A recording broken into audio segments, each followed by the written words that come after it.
Итна синхронизација на македонското законодавство со препораките на Комитетот на министри на Советот на Европа за спротивставување на употребата на стратешки тужби против учество на јавноста и директивата на Европскиот парламент од 2022 година за заштита на лицата кои учествуваат во јавноста од очигледно неосновани и навредливи судски постапки.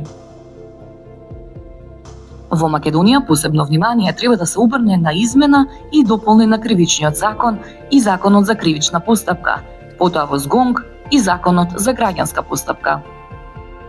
Роковите на судските постапки треба да се кратки и тоа да биде во согласност со самите закони.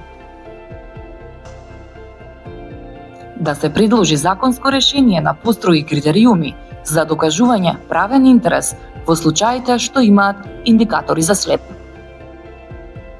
Висината на досудените надоместоци никогаш не треба да биде непропорционална на направената штета. При одредување на висината на досудениот надоместок треба да се земе предвид вистинската финансиска способност на тужениот. Новинарите и сите други физички и правни лица кои што се занимаваат со собирање и ширење информации до јавноста треба да бидат ставени под чадорот на заштита од слеп.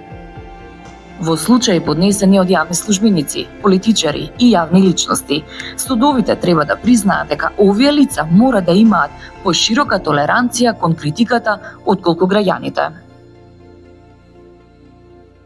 Подготовка на курикулуми преку кои ќе се воведе обука за подобрување на капацитетот на судството за примена на меѓународните и регионалните стандарди за слободата на изразување. Случај на клевета и стратешки тужби, особено судската практика на Европскиот суд за човекови права и стандардите во овие пресуди.